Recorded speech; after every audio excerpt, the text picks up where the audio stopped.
Dans l'évangile de ce jour, Jésus nous dit, je vous laisse la paix, je vous donne ma paix. Donc le don, le cadeau de la paix. Et c'est la paix du Christ. Ça, c'est ce que nous avons entendu dans le passage d'évangile de ce jour. Mais à y réfléchir un peu de plus près, on peut se poser la question suivante. Est-ce que vraiment Jésus a laissé la paix à ses disciples? Essayons de faire le lien avec la première lecture. Dans la première lecture, nous avons affaire à des disciples qui sont persécutés, à des disciples qui font l'expérience du trouble. C'est comme si Jésus avait dit, je vous laisse des troubles, je vous laisse des problèmes, je vous laisse des difficultés. Essayons d'imaginer ce qui est arrivé à Paul. Paul est lapidé. On l'a amené hors de la ville, on l'a lapidé. Et les gens croyant qu'il était mort, alors on l'a laissé.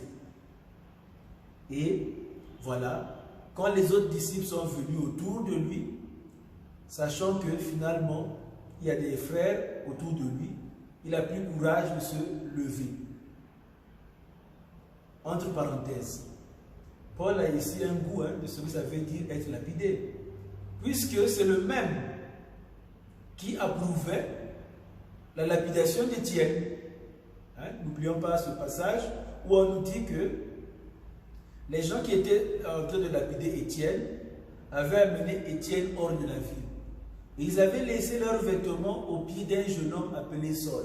C'est le fameux Paul là.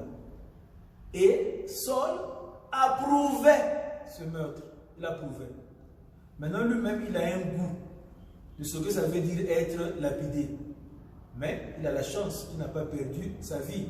Mais il fait vraiment l'expérience de la lapidation. Donc on peut dire, Seigneur Jésus, est-ce que vraiment tu as laissé la paix à tes disciples?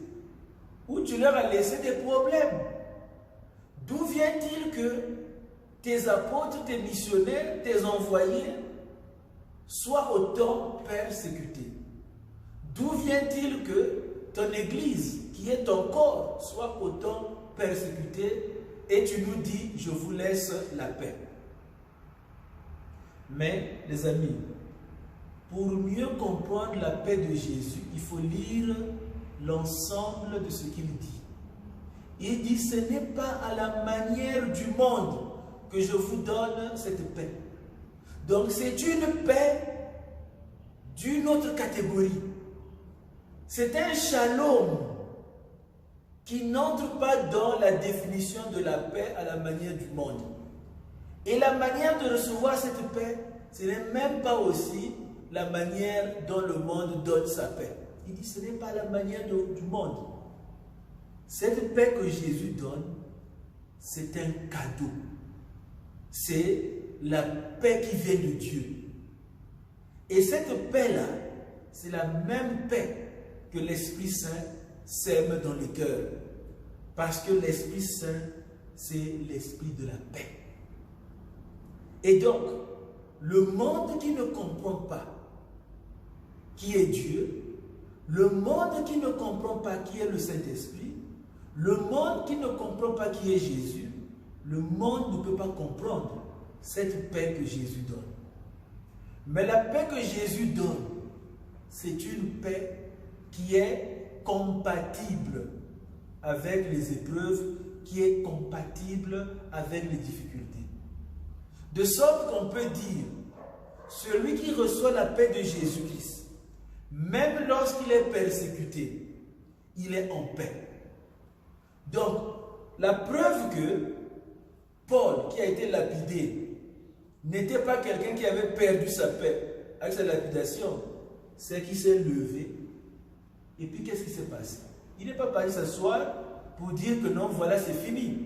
Je ne continue plus la mission. Au contraire, on nous dit qu'avec Barnabé, il continue à annoncer. Et on nous dit même qu'ils annoncent l'évangile, ils annoncent la bonne nouvelle, ils annoncent la parole de la grâce. à travers plusieurs localités dont les noms sont mentionnés dans la première lecture. Et quel courage! Et ils vont même dire aux gens, les exhortants disant qu'il nous faut passer par bien des épreuves pour entrer dans le royaume de Dieu. Ça, c'est la paix qui vient de Dieu. C'est une paix qui nous donne le courage. C'est une paix qui nous donne la persévérance de pouvoir continuer à témoigner de Jésus ressuscité, même dans les épreuves. Oui, c'est ça dont nous avons besoin. Nous avons besoin de ce courage. Nous avons besoin de cette persévérance. Aujourd'hui, il arrive bien souvent que nos frères et sœurs dans la foi, lorsqu'ils sont persécutés, à gauche et à droite, y compris dans leur communauté d'église, ils perdent facilement la foi, ou bien s'ils ont encore la foi, ils décident de ne plus continuer à servir le Christ. Donc voilà pourquoi on a maintenant beaucoup de gens qui disent « Moi, je ne viens plus à l'église. Je n'y vais plus parce que j'ai subi telle ou telle humiliation. » Et les amis, aujourd'hui, nous avons le témoignage de quelqu'un, un apôtre du Seigneur, qui a été lapidé par plusieurs personnes, et qui, malgré cette épreuve, s'est relevé et a continué le chemin. Continuer à parler de Jésus. Continuer à annoncer l'évangile à temps et à contre-temps. C'est ce courage dont nous avons besoin. C'est cette persévérance dont nous avons besoin. Et c'est ce que nous allons demander au Seigneur. Nous allons dire au Seigneur, Seigneur, nous-mêmes, facilement nous sommes troublés, nous sommes bouleversés. Mais donne-nous ta paix, afin que nous puissions être rassurés devant les difficultés de la vie. Afin que nous puissions être rassurés des épreuves de la vie. Puissions-nous devenir un peu quelque chose du genre de Johnny Walker. Vous voyez un peu la bouteille de whisky là. Donc il y a Johnny Walker qui est sur l'image de la bouteille de whisky et toujours en train de marcher avec son bâton. Et on dit keep walking. Donc Johnny Walker est toujours en train de marcher. On ne sait pas quand il va s'arrêter.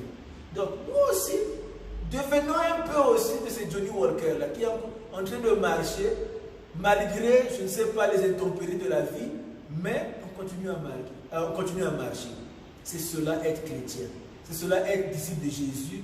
Keep walking. Malgré les découragements, continuer à marcher.